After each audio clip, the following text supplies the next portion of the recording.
Can you just say Derek Zoolander for me, and then we can get on with it. But you're Derek Zoolander.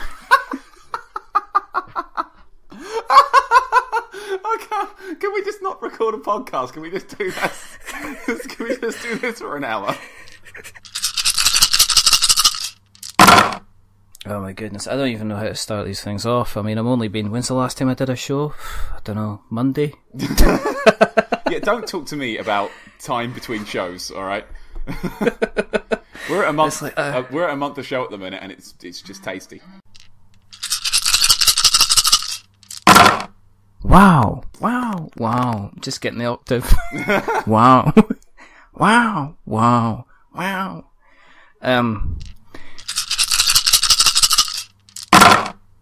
Hello everybody, and welcome to We're Not Wizards, a podcast about board games. I am your host, Richard. I'm joined by someone who likes video games. What the... Introduce yourself. Hello, my name's Paddy. Do you know what? I've realised I can't do a Scottish accent as well as I thought. I can do a generic Scottish accent. Not. Generic Scottish accent's pish easy, but I can't do specific ones. You've just got to be very loud or very threatening, or do the ASMR stuff and go, I'm from Scotland, you know. Well, it's like Billy Connolly did the thing. There's two Scottish accents. There's up here, fucking da, and then there's that's Irish, and then there's the lovely lilting one. There's you definitely look at that towards the lilting, I think. I know. I'm not kind of angry enough. I can't get angry enough, but that doesn't make for very, very good podcasting. Thank you for that wonderful introduction, Mr. Patrick Smith. Thanks. Who's from the Twin Humanities, or the Humanities, and who's a generally awesome, wonderful person. He's been on the show before. In fact, that's 2 times. This is number 3. 2 times. This is the hat trick. This is the triple. Yeah, it's been ages, isn't it? It's been a while. Because things happen with schedules and stuff like that. And then last week, I ended up having to go to the hospital with my boy, which is why we didn't record. So that's why we're doing it this week instead. To be honest, it was a blessing in disguise because I was knackered. So, in a way, this is better because I have my full reserve of energy right now. I'm primed, full of just good dice chat. I'm just ready to go. I'm pumped and I'm ready to go. I suppose we better kind of say hello to everybody proper. Hello everybody. Hi. Thank you for listening. What's up? Yeah, for people who haven't listened before, the reason that we do this is because we wholeheartedly believe that there simply isn't enough podcasts out there about board games. Just isn't. You look on your iTunes and you type in board games and you don't get anything. Nothing at all. It's a barren desert of listening. That's what it is. And the other reason that we do this is because I like Paddy a lot. Got a lot of time for him. He does a fantastic podcast of his own with the rather wonderful and amazing Mr. CJ. Oh. And it was about time he came back on because we are going to be talking about some souls in this. Yeah. We're going to be talking about a bit of cardboard because Dark Souls has been out a little while. Bloodborne card game's been out a little while. There's also, just like any traditional kind of epic kind of journey that's going to happen, there's going to be a moment of sadness partially through the episode. I'm just going to warn you, trigger warnings for people that maybe get a little bit upset about wetting certain parts of their games.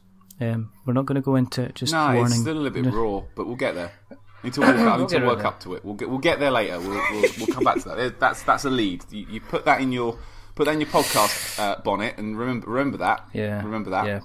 We'll put a marker. We'll put a marker to make sure people are aware, so they can skip past it if they need to. But how are you doing anyway? How's things? I'm all right, man. I've played with a lot of cardboard recently. I have a couple of friends of mine, Jim, Tim, and Lauren. They have been coming around every Tuesday. Almost every Tuesday, real life board game nights, hard, isn't it?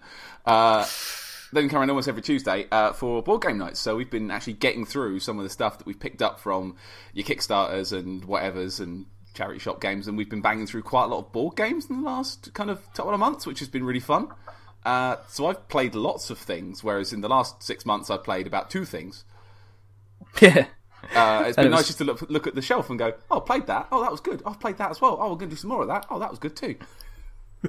Because what we did is we put out the word out to the Twitter folk and we asked them to give us some questions. So we'll dip in and out. Yeah, when they become appropriate, I think that would be when they become viable and real. Let's start with the kind of the obvious one, because do you mean Thurn and Taxis, the game I picked up about German postal systems? Yes.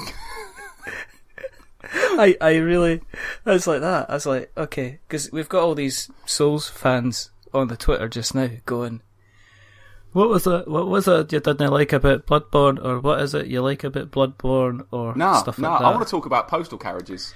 You can wait for the good content. If you're listening, you're not on the show. You don't decide what I talk about. I might want to talk about German postal systems for a little bit. You're gonna have to put up with that. Let's do that. Yeah. Thurn and Taxis. Thurn and let's Taxis talk about won the Spiel des Jahres in a year, 2006 maybe. So it's a Spiel des Jahres winner, like it's a Game of the Year winner. Thurn and Taxis is a game about building a wonderful postal system in Germany in like the 19 or the 1800s, something like that. And it's a strange game. We played it first about a year ago and didn't quite get it, and we tried again with our new board game club, and we kind of made a bit more sense this time. It is a sort of card collecting game. You have a set of cards in like a bank with various cities written on them. So like Munich or Lodz or Schwarzstein, all German places. So you get to have fun saying the name whenever the card comes up, which is always good. And they're next to a map of like the middle of Germany, and there's various cities that all kind of, they match up to the cards basically. They're all different colours, match up to the cards, and you kind of have rows between them. And what you need to do is basically collect cards and play them in front of you in a route. So you have to make a route of cards from Munich to Lodz to Schwaden to Badenburg. And as you go, you pick up a card and you play a card, and you can optionally each turn either maybe pick up 2 cards or wipe the 6 off on the board and draw 6 new cards, or play 2 cards. The kicker is, as you build your route in front of you, you kind of lay it on the desk in front of you. As you build your route, the rows have to connect, and you have to put a card on either end of your route. You can't just jam it in the middle. So you've got to keep extending your route out bit by bit until you're brave enough to score it. You know, right, I'm scoring this one. And you place a house on various points on the route, and you get these lovely little wooden houses to place on the route, and they're worth points later.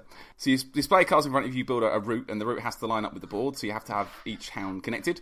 And when you're brave, you score the route, you clear the cards off, you start a new route. If, however, you at any point, you have to pick up a card, you have to play a card. If you can't play a card, if you can't make your route work, you wipe the whole thing and start again. So it's about being brave and seeing how long you can make it and how many points you can get. And there's various progression systems, like there's bonus systems for being the first one to get a house in each certain region, or the first one to get a house in every region on the map. And the game ends when someone collects the 7 long carriage track bonus coin, which is, you kind of collect in order, so you've got to build one that's 3 long, then 4 long, then 5 long, then 6, then 7. You've got to do them in order. So even if you make a 7 long track at the start, you'll only get the 4 carriage for it, and you can only go up by 1. So you've got to build up bit by bit by bit. Or if you run out of houses, everyone gets 20 houses, and if you run out of houses, then that kind of ends the game. And the game's scored by whoever had like various bonus points you pick up, and every house that you didn't play is a minus point. And it's kind of fun. It's simple, tactical. It's going to sound really dumb here. It's a little bit like Catan in that kind of, you've got cards, but it's quite simple. Yeah.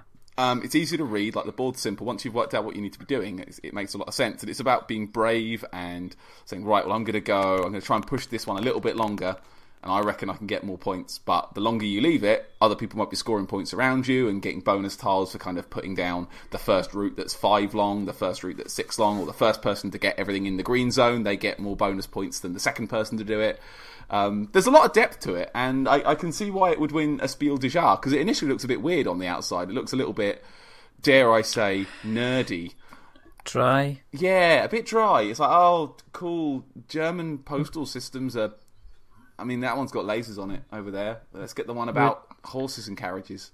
Wooden houses, yay. Badensbergs and Moonspausens. I took French at school. How am I going to pronounce everything? This is rubbish. Oh, it's easy. Le Taxi. Brilliant. Yeah. But it's actually based on a real-life postal system struggle. Baron Taxis, I think his name was, and someone Thurn, and they were trying to build postal systems better than each other. There's a whole history booklet in the book that I didn't read, but I skimmed it. We skimmed it, and it's kind of fun. Like I like it a lot, and we'll be playing it again soon, definitely, because it got very, very kind of snipey by the end. Like, oh, I wanted that card. Oh, don't you touch that card. I need lods. I need lods. Oh, you took lods. Oh, you're a bad person.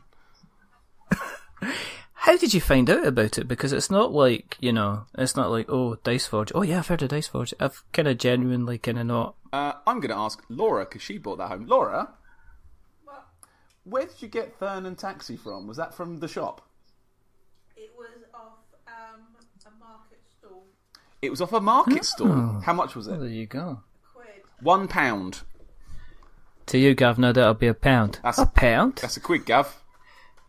Don't suppose you can break a 20. Are you having a laugh? What do you think I am? A bank?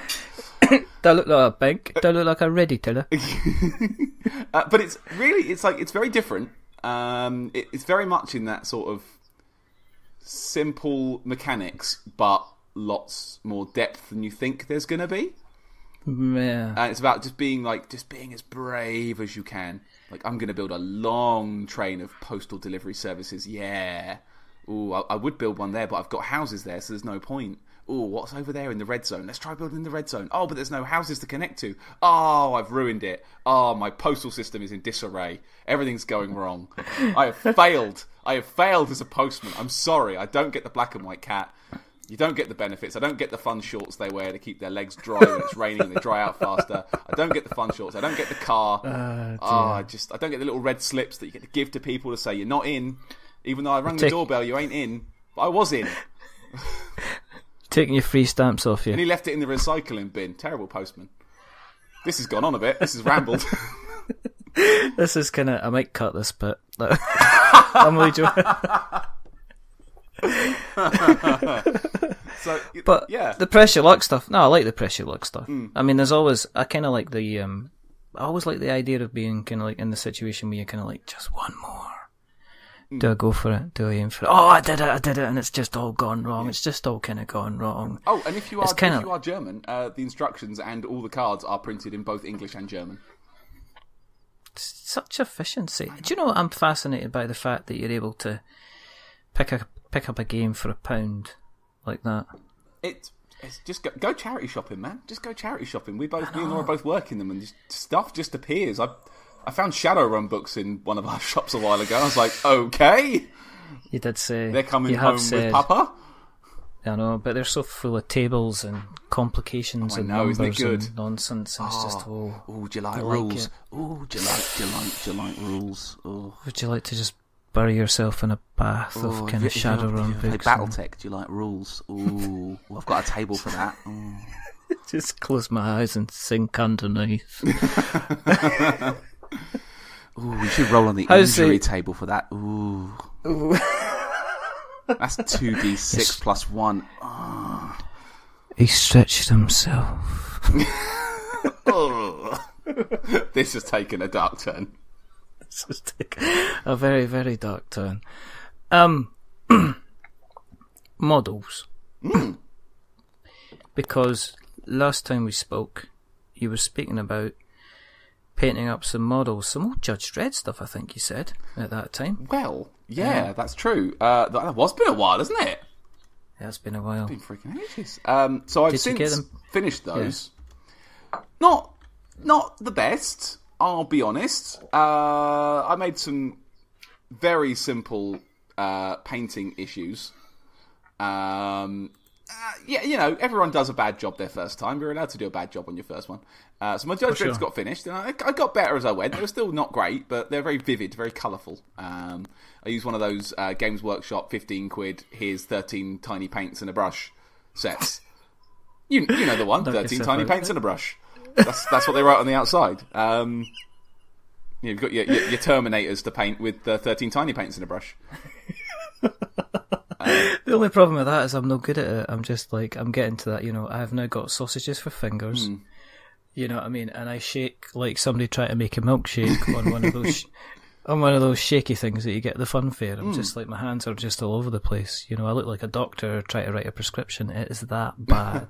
They save all their precision for the actual surgery. Once they're not doing surgery, it all kind of goes... It's like Doctor Strange. Yes. Whoa, I can't do anything with my hands. Now look, just a sidebar here with Doctor Strange, right? That movie has a very bad message. What's that? Text and drive, become a wizard. Bloody wizards. I mean, he texts and drives, and then he magically gets sorcerer powers. Like, bad message. Very bad message, and one that I'm sure our listeners won't enjoy, because they aren't wizards. Just don't like... but if you want to be one, text and drive.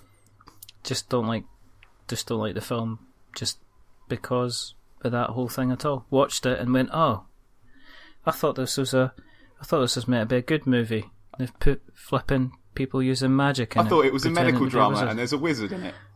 I know. I thought it was meant to be about doctors. Shocking. It's awful. But awful. I've painted some boys. So obviously this is going to thread in quite nicely, actually. That's what. Oh, do you see the method to my madness? That's really good. That's a good segue. I like that. So I had the Dark Souls game turn up ages ago. And me and CJ actually did a show. Well, I say me and CJ. I did a show about it, and CJ listened and said, yeah. In a rare event, I did all the planning, and he did the turn up and talk. Which is very rare for us. Usually I'm the one that turns up. I'm sorry, I don't believe that for 1 second. I usually write 8 words of planning, around 8 words. In this I wrote 4 full pages. How many words did we write for tonight? None. I texted you a couple. You did. You texted me a list of games that we're going to talk about, and then we went back, and then we spent the first half hour doing impressions. Podcasts. Fantastic. So Dark Souls board game turned up. Through the post, and I saw the shipping thing. Apparently the next lot of stuff is due next year now. It's taking forever, but the Kickstarter campaign got so out of hand. There's so much there, and they're retooling a lot of stuff. Like, they're making some of the miniatures look better, putting weapons on them. So to be fair, I can wait. I don't need them right now. I've got other things to do. We'll get there later. I've got other things to do right now. I can wait for them to turn up. So, but I thought, my Dark Souls games have turned up, and partly why I've persevered with my Judge Dredd ones, is I wanted to get a little bit better at painting. Yeah. Because I wanted to paint my Dark Souls figures. I thought, I've spent all this money on them, and hey, look, I've got toys of the thing that I like now. I've got an Ornstein and Smo made of plastic that I can just stare at all day now. So I thought, well, they're grey, that's fine. Grey is great, but do you know what's better? Other colours. Because I saw the painting, and the painting that you've done, when you first turned them out, I went, yeah, that's how they should be. That's how those boys should be. Well, I'll give you some tips. I'll give you some quick painting tips here. My tip for good painting is find someone who has good tutorials and do those. Because I went onto YouTube. I was trying to find some good tutorials about it. This is the promotion part of the show. I was... trying to find some good tutorials because I'm, club-handed idiot. I was just painting. I'm going to make this one red and this one blue, and then I'm going to give it a wash all over, and then it's done, finished, and it's rubbish. I thought I wanted to make a good fist of this, so I did a bit of googling, and I ended up on Hot Gates Gaming YouTube channels. A guy called James, who runs the channel, does a lot of painting videos. Does a lot of Guild Ball, I think it is. Yes, that's Guild Ball by Mantic. Yeah, and it does another bunch of other games as well. There's a lot of the Warhammer 40k sort of stuff, I think. Says the word Skaven a lot, so whichever game Skavens are in, he does that. I'm not good at games that aren't ones I have.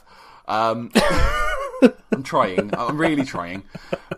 And he put some tutorials for painting these minis with a very much focused idea of this is going to be, have you ever painted anything before? Nah. Right, here's how we're going to do it step by step. I think he took the Knight piece as his first one, and just sat there and just put out the basics of doing layers, of doing shading, of doing dry brushing, of doing highlighting, colour blending, all sorts of little things, and edge highlight, detailing, that sort of thing.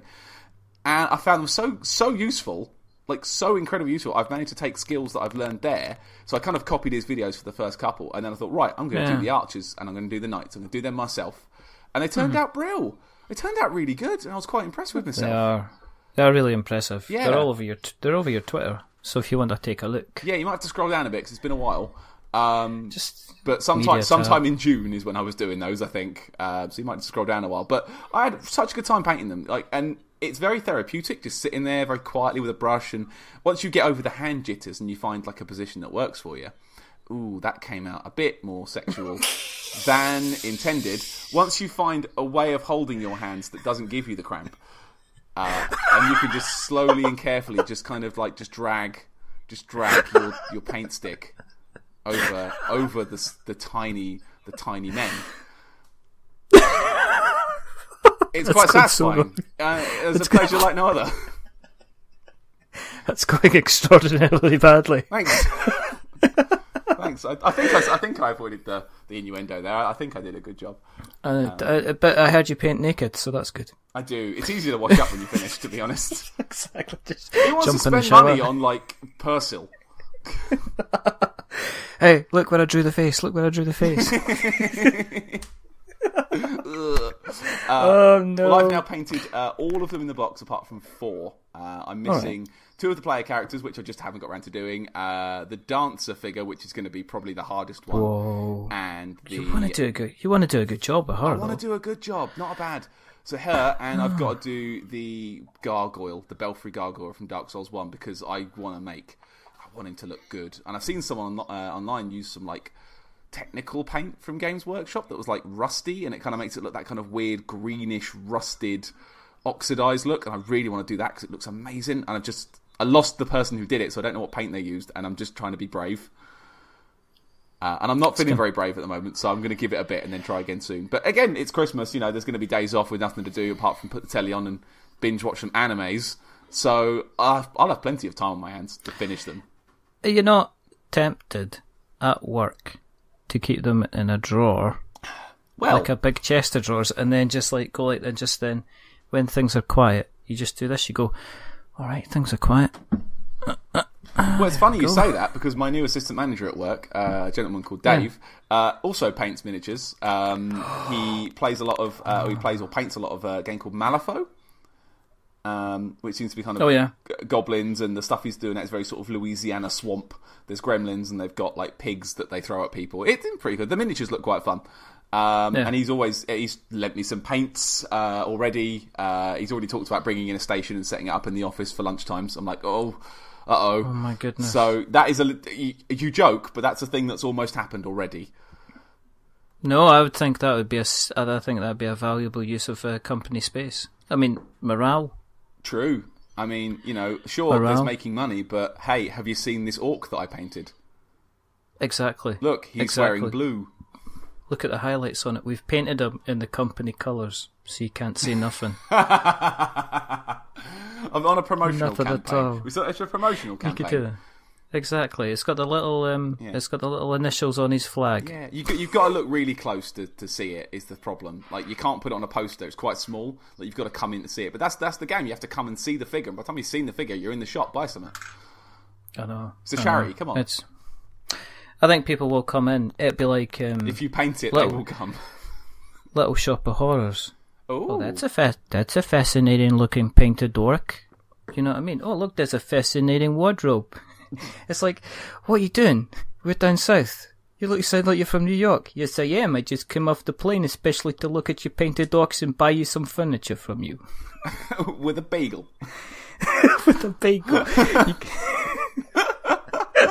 And a cup of coffee. And you'd be like, hey, you gotta do a cup of coffee. You gotta do a cup of coffee. And it's like, sorry, you got the wrong chap. He does the other show. Oh, very good. There you go. And they're trying to come in the shop and you're in the way, and they're like, hey, I'm walking here. I was looking for that taxi game, that German post office game that I saw in the shop the other day. Is that gone? That taxi game. Torn in Texas. What do you think of the game? As in Dark Souls. Sweeping back round. Okay, my position on it has shifted slightly, and this may lead into that question that you were telling me about. My position has changed a bit since playing it. When I first got it, I did like 2 or 3 games of it pretty quick succession. I quite liked it. The problem is that we haven't played it since.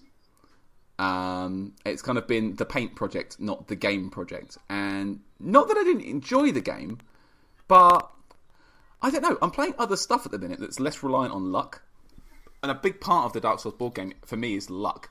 It's about, do you get the right items out of the chest, or do you buy the right items with your souls, or do you make the right choices when you level up to get the right stuff to use, later on? Then when you roll your attack or your defense, like, am I lucky enough to roll a large amount of swords? I'd like to roll lots of swords. Oh, I rolled one sword. That isn't enough swords. I've wasted my turn. And then the enemy rolls their dice, and they just have a lot of swords. And they put the swords in you, and you die, and then you start again, and then you do it again, and you die again, and then you get to the boss, and you die another time, and then, you're finished, and game over. I found it easier 1-player than 4-player. I actually found it a lot simpler to deal with, and because you're getting all the level up points yourself, like you can make your one guy 4 times as buff, but at the expense of being constantly targeted by everything. Yeah, I think there's something to be said for the way that the single-player game seems to play a lot better than the 4-player game in terms of the distribution of souls. It would almost be a case of, it doesn't. I played it a fair few times, but I played it a fair few times solo mode, because every time I've seen a multiplayer version, there's a lot of diplomacy going on. Yeah, absolutely. Like, you've got I hate, because I've got an idea how it works more than the other guys, and like, you don't want to be to use the internet to like quarterbacking. Like, you don't want to be telling everyone what to do. No, but you can see what you should be doing, and they're not doing it. You're like, we're dead. We died. Well done. But you don't want to do that with a game like that. You want to play together, and there's like a lot. I think the more players you have, the more strategy you need. Like, it doesn't become about powering through. It becomes about thinking your way through the problems and using the aggro thing as almost another tool in your arsenal. Like, he's going to look at me next turn, so I'm going to run away. So he wastes it running over to me, and then you waste your turn running over there, and we'll hit him in the bum every time. Like, there's more strategy when there's more people, but I mean, I never felt that we were low on souls when we played 4-player. Like, I felt like we had enough. It was just none of us could wield massive gear. We could only wield reasonable gear. I feel that you kind of need to forget certain things in it. See, I really enjoy what I play, because I guess I got in there and I'm like, okay, the gear you kind of get lucky with, but then I say, see number of sparks. I set it up quite high. The beginning souls, I kind of set it up a little bit, round about the same, sometimes a bit higher, depending on how you want to play. Okay. You got to be in the mood for the game, though, because you got to be prepared for it kicking your ass, and you got to be prepared for it grinding. But I think it's one of these strange games that benefits from people taking the stuff that it provides and putting and house ruling it to high dawn. Basically. That's interesting, because we haven't house ruled anything really. Like, when we've played, we only kind of played with the basic rules and generally always got to the boss, if not killed it. Like, we've always been able to get there. Like, I've never found a power creep. Like, the power only becomes a problem at the end, and then for me it was tactics perhaps, but yeah, I don't know. I can see what you mean though. Like, give yourself a little bit of a boost, especially if you're playing with people that haven't played before. Like, you want to have fun. Like, you don't want to play a board game for 3 hours and lose. Yeah, like a half an hour board game where you lose at the end, fine. Like, that's alright, that's okay, but 3 hours of your life, and then to go, we didn't do it. I think the only thing that I've done when I've played the single-player game is to sort the deck. So what I've done is I've taken the weakest weapons, put them in a pile, taken the middle weapons, put them in a pile, taken the big weapons, put them in a pile, shuffled the light weapons, shuffled the medium weapons, shuffled the big boys. Sorry, the medium? The mediums. The mediums? The mediums, that's a medium, that's the word. Where are you going? What size are you? I'm a medium. But then put them into a pile. So you're almost like stacking the deck. So you know at the very, very beginning you're going to be able to buy stuff that you can actually afford. Interesting. Because I don't think there's anything frustrating then when you go, okay, let's turn over the deck, let's see what there is. And then it's like, well, can you buy it? No, I can't. We just put it in a big pile until you can buy it. Like how, in the Dark Souls video game, if you beat the Asylum Demon at the start, he drops the Demon's Great Hammer you can only use if you have 50 strength, which isn't going to happen for another 40 hours. Yes. Here's this. You can't use it. Yeah. I get So that. what I do instead is I get the short sword, or you start off with your axe and then you move on further up. So for the time you've kind of got to the point where you've maybe run it 3-4 times, you're at the point where you have got enough souls as a single player. So when the cards that are coming up, you're actually, I can get that. I can actually afford that. I can get this shield. I can get this armor, and it makes for a little bit. It's more like a Soulsy experience because everybody talks about endgame equipment and endgame weaponry, so that's kind of why it is. Is it? Do you know what the worst Dark Souls enemy as a board game is? Dark Souls. I've said it. Whoa. If this had been, is this the Dark Souls of Dark Souls board game criticism? It's because that hurts my head. I'm guessing what I'm saying, is that if this had been under a different IP, let's call it Cleve Canyon. Let's call it Lords of the Fallen, right? If they'd actually done a proper board game. Okay, goodbye. I'm out the door. I've left. I'm already gone. I'm gone. I've actually found your house and deleted the whole website. It's gone.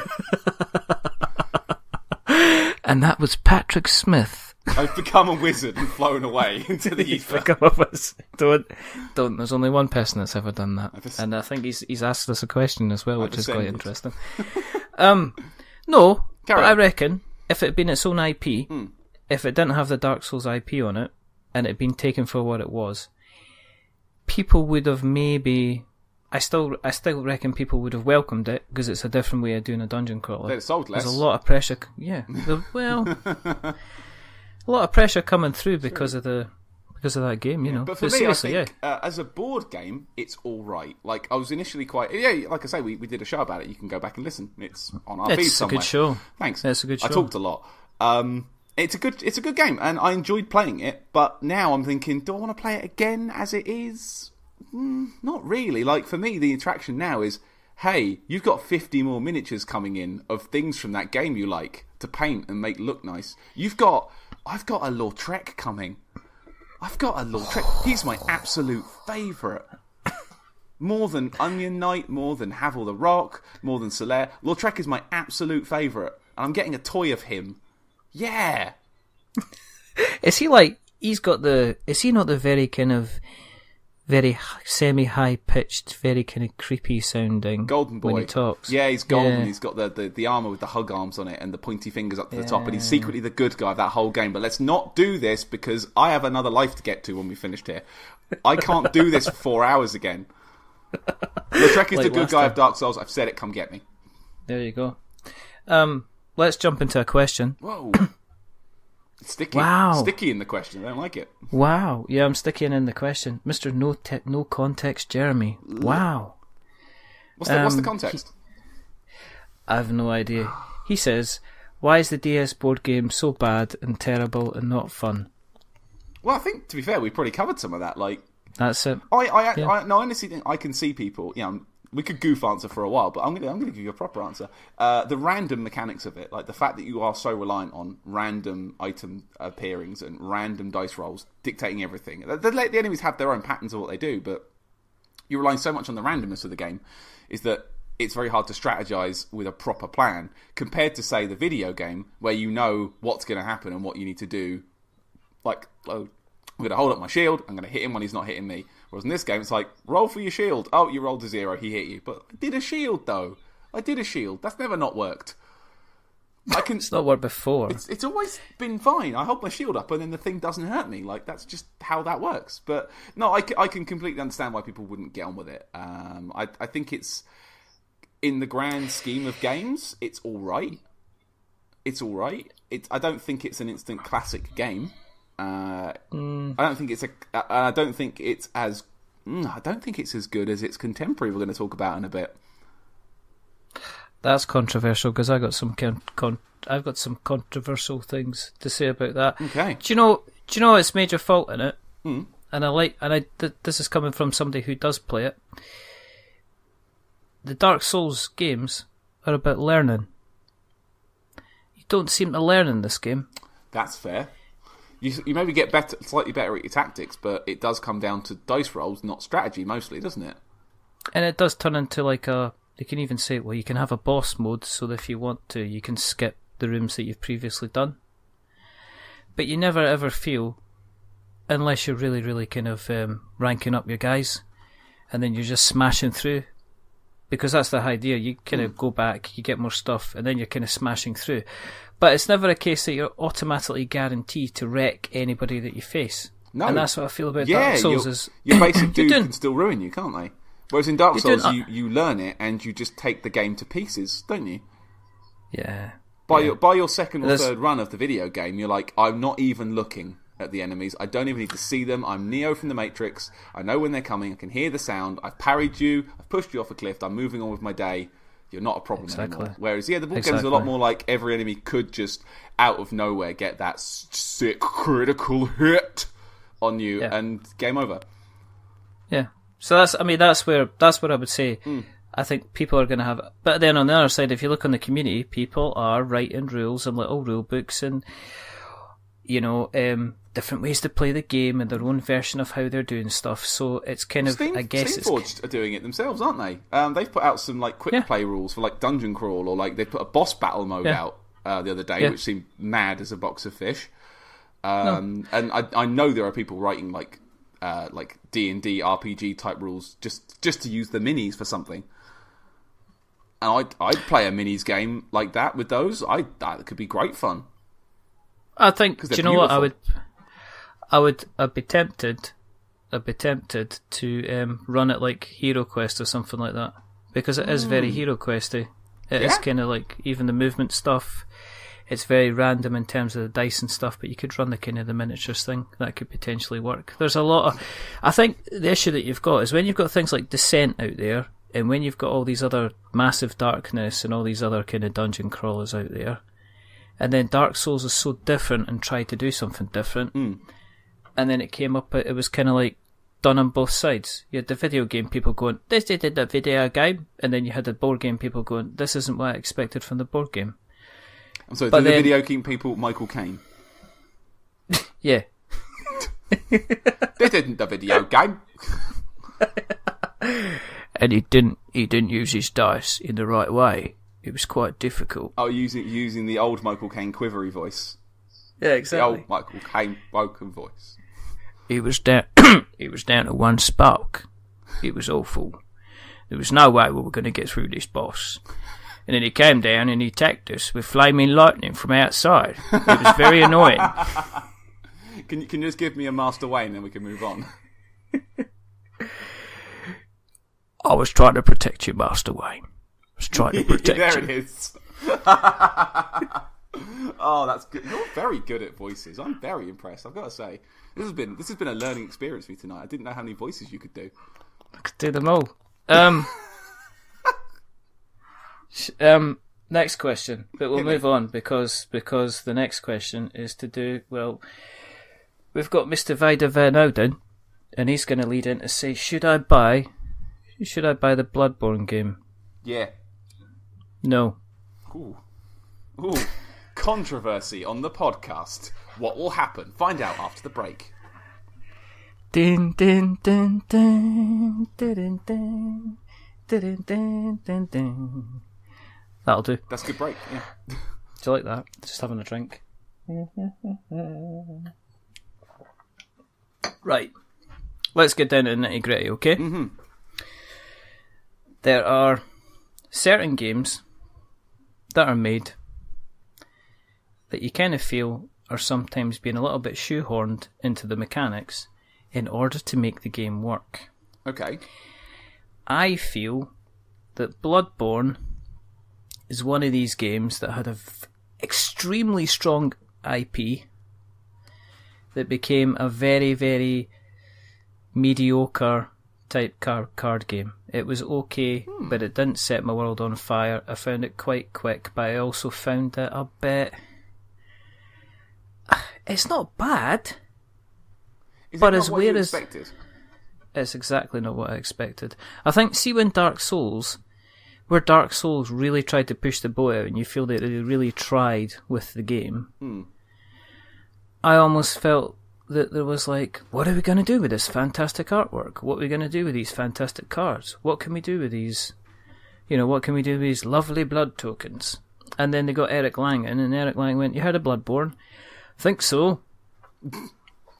And then they kind of made a game. Now, I've got nothing against Eric Lang. He's a fantastic designer. He's designed games like The Godfather, which is just amazing. He was involved in that. He's done a whole pile of other games that, Big Respect, The Others, everything like that. I've tried Bloodborne on several occasions and went, I'm not sure I'm having fun. Now, I don't know if it was the people you were playing with at the time, but I don't know if that has an effect if you have to be kind of in the mood to be quite competitive. But I'm willing to hear your thoughts on it, Mr. Smith, sir. Well, in the instance of true transparency, I should pose that you actually got me my copy of that game, so thank you, you sexual Tyrannosaurus.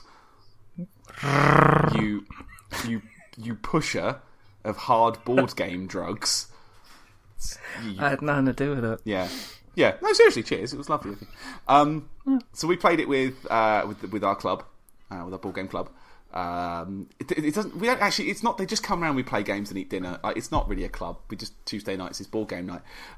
So we gave it a go jealous. And had a quick look through the rules, sort of figured it out. And the cards, I think the cards are beautiful. I love the cards. Yes, they are. The oversized ones for the bosses are just stunning. Just that lovely. chef fingers gif, like that. Spicy meatball. I like that you get a big cardboard Bloodborne guy as the first person marker. That's fun. Yes, it is. He's about 9 feet tall as well. It's huge. You sort of sit this entire man on the table and you have to kind of go around his legs to play the board game. It's fantastic. Yeah, I found that our group that we play with we're quite easygoing with rules and stuff, and it did get a bit competitive. Like mostly between me and Laura, if I remember rightly, because of the way you kind of gamble what cards you play to do damage. Only the people that hurt the thing get the blood echoes for it, and it's about Again, it's sort of about prediction and pushing your luck a little bit, and they give you that transform card to kind of put the nod to Bloodborne's transforming weapons, where you can play the transform card down, and then you wait and see what everyone else has played, and then choose what you play afterwards. I thought that was really clever. I enjoyed that mechanic, and I used that to great effect. Like that, every time I played that, it worked. Like, I'm actually going to play the cannon. None of you get any points. Points for me. Like malevolent, and then on the other side of the coin, be like, "Oh, you've played the gun. Oh, well, I've got the. Oh no, but I was gonna shoot him, and now you've shot him twice. I can't shoot him now. You are." And then you sit back and you're a bit sad because you got outplayed. But it's like production values of the game are beautiful. The cards are lovely. The little blood tokens are just gorgeous. These weird semi-translucent red discs are really nice. They look like blood vessels. If blood things are real. If blood was real, that's what it would. Then that's what it would look like. If blood was real, this is like some kind of Edward from like Twilight came into my room. Goodness.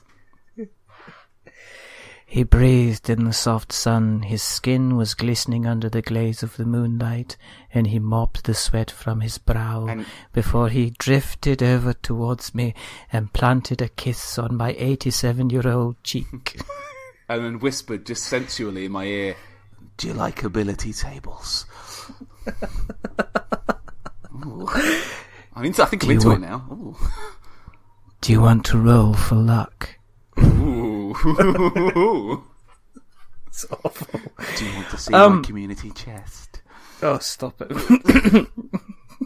Go to jail. Yeah, okay. That's good advice for anyone writing the Twilight board game fan fiction. Yeah, go to jail. Go to jail. There's no room for you in the outside world. You need to go away now. The other thing, okay, if the Dark Souls IP tried to grab the IP with both hands, what were you doing with the Chalice Dungeons, dude? Come on. I mean, if they take, Jeremy Greer, wow, Jeremy Greer's favourite part of Bloodborne, and I was just like, what? I was kind of expecting. Do you know what I was kind of expecting? Lore? I was kind of expecting it to be a little bit more deeper, because the Bloodborne lore compared to the Dark Souls lore this is very controversial, I find it's a lot more deeper and more layered than the conjecture that you get with Dark Souls. Dark Souls 1 and Bloodborne together, there's more parity there than with the other games. Definitely. Like, I think I agree with you. I think there's slightly more going on in Bloodborne, but it's two different stories. Like, they're different, interesting stories in their own way, and there's different themes and stuff going on. I actually like that they went the Chalice Dungeon route, because for me, I have a big problem in most forms of media with just oversaturation these days. Like, everything has got to have like a comic tie-in. Hey, Bloodborne. A book tie-in. Oh no, don't be harsh on board that. Because game. To be fair, this is a board game show, I shouldn't really complain. But comic tie-ins, web series, blog tie-ins, things you only get if you watch the Netflix show. Like, I don't care. Like, what I want, for me, Bloodborne, like the lore stuff, was just really well encapsulated. It was just, here's a lovely diorama. Look at this diorama. Look at it from all the sides. There's many things to see, all in this diorama. By the way, we've made a board game, and there's now another smaller diorama just behind it. It's not quite as good because it's not connected to the main piece, but there's bits of it in there. And that's just the long metaphor. But I don't like it when people try and shoehorn plot into things that aren't the main IP. And that sounds very petty of me, and I know, but I can't think of many times when like a novelization or like an external book or comic or whatever has made that big of a difference or that much of important an impact as like the original work, almost. I don't know, I watched that Reinhardt short about Overwatch, and I must shed a bit of a tear over that. But that's just, now and again, but... yeah, I don't know. Like, I mean, like those animated shorts are like, I suppose, part of it with that sort of thing. But I'm talking about like full length. Here's a big story now.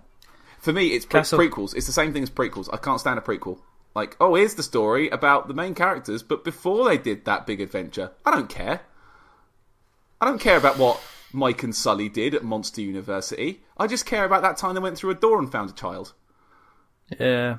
I can see you, but I can kind of see that is just me. Like, I like it when, especially when something like Souls or like Bloodborne has such a big impact or such a big focus on the lore. Like, here's this really well crafted lore. We've taken years to put this together. It's this perfect combination of all these lore bits. Also, there's a comic about one of the hunters running about a bit. It doesn't really add much. And I'm not trying to poo-poo it before it comes out, because I mean, we'll probably talk about this ourselves on our own show later. I just don't care enough anymore. I don't like add-ons. None of them ones I've read. The closest I've had to one that I've enjoyed, maybe there were Ratchet and Clank comics and Samurai Jack comics, but they were like side stories. They were just like, they were fun, but they're not important in the grand scheme of things. They're just sort of a fun, odd side story, because those sort of properties allow you to have fun, odd side stories, because it's about going on weird adventures, whereas like Bloodborne or Dark Souls is, here is a world, there is a thing happening, there is an important story happening. By the way, if you don't roll good dice, you won't find out the rest. Yeah. And I like the Chalice Dungeon idea. Like, it makes more sense to me as a dungeon crawling, or I suppose it's a card game, but it's a dungeon crawling game. Let's crawl in some dungeons. We've got some. Do you know what? Maybe because I was expecting more. Again, that was it. When I opened the box, I was expecting more. When there's a lot more that you get, a lot of depth that you can get in card games and... Yeah. It's kind of co-operative, isn't it? Like, you work together and against each other, and I like those kind of games. It was a twist in the norm, because it was a case of, well, all hunters are against each other. At the end of the day, most hunters end up kind of fighting against each other. I mean, this is something that happens through Bloodborne. The Chalice Dungeons, I guess, you line up with other people and you take the kind of the semi-competitive route. You're not really being competitive. You're always working with people to kind of help them out. So I think I just need to play an awful lot more. I think it's maybe something that I need to give a chance. I guess if they'd said to me that we're going to be doing a kind of a board game, miniatures board game, I don't know. Do you know what? I'd probably just be Captain Skeptical Joe at the same time. Do you know what I mean? Because I'd be like, after... Again, is the Bloodborne IP a bit more precious to me than the Dark Souls one? It's a hard choice, isn't it? It's a difficult one. It's almost the case that they've put so much, like Lemonade in the bourbon that is Dark Souls that all you seem to be able to taste nowadays is the lemonade. That's good. I mean, it's not good, but it's a good metaphor. Whereas the bourbon is still, the Bloodborne, the bourbon, it's deep red. It's still like a just Bloody sitting Mary. there in your hand. It's like a Bloody Mary. It's just sitting there in your hand, and you can still go in and take a sip of it, and it's still the purity. There's nothing that's taking away from it just yet. It's not like, as I say, it's not like, I don't want them to have Bloodborne 2. I don't want Bloodborne 2. No, same. Same. They made 13 episodes of Fawlty Towers, yeah? They could show that series again and again and again, and it's absolutely fantastic. They knew when to finish stuff back then, and they left it, and it's perfect. I don't want Bloodborne 2. No, I fully agree with you on every count there. Like, I don't need it. Like, stop. Let it die. Hideo Kojima does not have to make Metal Gear anymore. Hey, surprise, Kojima's the first Metal Gear game after Kojima left Konami is a goddamn zombie survival game. What is that? I mean, what better example is there than that? Mm-hmm. I'm interested to see what happens to the Resident Evil board game. Looks interesting. It looks like it has the same sort of mechanics. It looks, again, more luck-based, but I like you build a mansion with doors and tension deck that looks quite fun. Yeah. And it has an add-on that's a giant crocodile. I mean, what's not to like? It's a giant crocodile. It's got one box of add-ons that's like 5 different versions of William Birkin in his different stage of transformation, from eyeball bicep all the way up to giant teeth slug. That's just fantastic. God, I really want it. So, going back to the question, should I buy the Bloodborne game? If you've got good mates to play it with, because it's 3 to 5, we played before and that was quite a good setup. I think with good friends to play it with, yeah. I think it's something you need to play with people that you know and like, and don't mind getting competitive with, and it's all fun-spirited. You won't hate each other by the end of it. Whereas sometimes I've played some games, you get to the end, you just resent everybody. Like, we played Risk once at uni, and it took us 4 hours, and we're just done. Just done by then. Everyone had checked out. Like, the game was just progressing, and we weren't trying. It was just like, one of us lose. Which is better at the Dark Souls and Bloodborne board game? This is what the Vader's follow-up question is. Okay, well, for me, out of what's the better board game, I prefer Bloodborne. Out of what's the better collection of tiny plastic things to look at, it's Dark Souls. That's how my split lies, and I can't separate them any other ways. Dark Souls has got better bits, whereas Bloodborne is a better game. And it's cheaper. It's cheaper as well. I must say, I kind of like... I could go and set up Dark Souls just now and play through it. If I by myself, and I know I've got a couple hours to waste, I'd go and play it by myself. I've got other games I could play, but you can't... It's almost like it's not designed as much for the single player. I can go in and crack on to the Dark Souls board game. I wouldn't have an issue with that at all. So opposite sides. Vader, buy both. Oh, good. His next question is, how much wood would a woodchuck chuck if a woodchuck could chuck wood? As much wood as a woodchuck could. Next question. Absolutely fantastic. Richard Thorpe. Chris Thorpe. Do you use any house rules for Dark Souls, and if so, which ones make the most difference? Looking forward to the expansions mega boxes. We've kind of answered that. Card stacking the deck not in your favour, but necessarily to make it getting the appropriate weapons for the levels that you're at is always good, and that makes the most differences. You don't even really need to worry about changing the sparks or increasing the number of souls that you have. Basically, what you've done is you've ensured you've not walked into Harrods with a $5. Well, I've done that, but I've always had a Harrods bag at the back of it, and then you can shoplift until you dare drop. Whoa! That's what you need. Don't talk about shop. Not this week. I've had shoplifters all week. And have you? You're joking me. No joke. One of them claimed to have an evil twin. A twin sister who is vile and nicks stuff. Oh, really? In the exact same way that you are, with one thing under your arm and another one on the counter to try and distract me. I'm not stupid, love. Oh my goodness. She said she had an evil twin. What world are we living in? Well, we've got a big evil orange twin on the other side of the world. Well, so there you go. Let's see. Yeah, so that's, do you use any house rules? Yes. Are you looking forward to the expansions mega bosses? Yeah. Not sure. Yeah. I am, for one reason, not to play, just to look and paint look and paint. I ordered the. I've got obviously all the expansions coming. So you've got like a Smelter Demon and a Cerulon and Mimics coming and Crystal Lizards and all sorts of. I didn't get that. Neither did I but I don't regret it. I got the Gaping Dragon because I need that giant teeth boy. Oh, he's so good. I'm going to use so much dirty yellow paint on his teeth. I might just buy a bag of sweets. I've actually not. Do you know that? You've not got any expansion? Oh, to be fair, I only got it because I saw it come up. It was the first one that came up, and I saw it. And you know when you know that you're getting something, and like nothing you can do can convince you otherwise. You see it, and you're like, I need that. Outside of anything else in that game, I need that giant teeth boy with his arms spread out wide going, Arr! Like, I need that. I need to have it and look at it and to enjoy it. Do you know what I mean? It must be brilliant to be Steamforged and say, go like that, go, Dave, what? Dave, we need some more money. Why? Because we run out of milk. I'll tell you what, I'll open up the pledge manager again. Yeah. Absolutely. And like as time's gone on, I've looked at some of the other packs. Like I quite like the Asylum Demon, just a big fat boy with a hammer. Like I quite like having one of those. To be honest, I think it looks quite cool. You'll get to the point that there'll be people that say, "Well, I spent £85, but that was 2016. So technically, yeah, this is this year's board game purchases. I'm spreading this out over a financial year, and if I play my cards right, I could potentially make this tax deductible."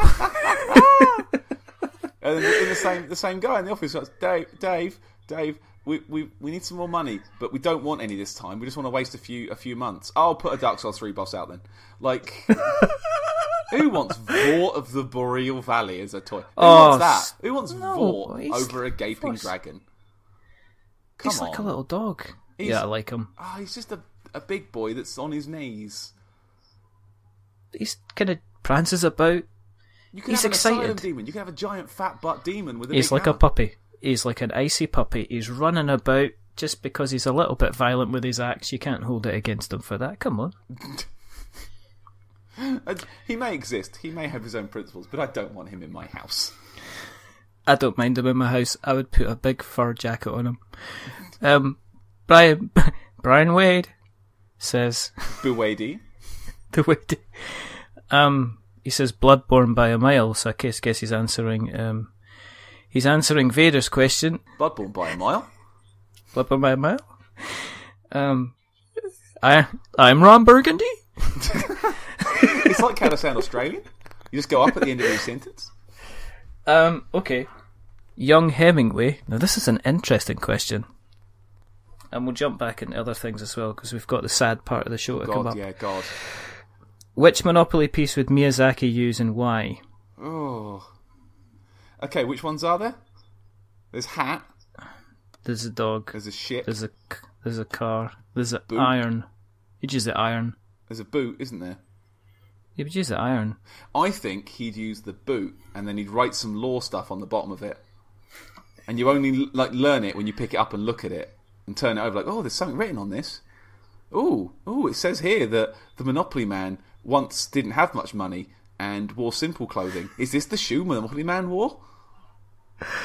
Oh dear, it's just no. Or it's maybe the iron. he'd take the dog and then be sad when he lost, and it'd, like tip it on its side, and then we'd all sit there and weep a little bit. No, because he go get the iron because you can put it in the first flame, and you can use it to sort yourself out because you're a creased mess. Maybe he'd use the iron, and then when he'd finished, he'd put it in his pocket and take it home. We call this the Iron Keep. Or then he'd sit on a throne, and then he'd be the Iron King. Oh, good. Okay. All right. And then he'd wait until he was 70, and then he'd be the old Iron King. Oh my God. I'm done. I'm dead. You've killed me. Speaking to you from the other side. Okay. Gary Butterfield. Gary Butterfield? Hi, Gary. Oh my goodness. Hi, Gary. Okay, here he comes. What's he coming in with? Ooh, hit me. The Bloodborne game isn't really that much better. Fine at first blush, but little staying power. I had hopes. Well, I mean, that kind of feeds into... I think Gary is probably in the same position as me, being a quote-unquote professional Dark Souls person for a while, just worn out with it.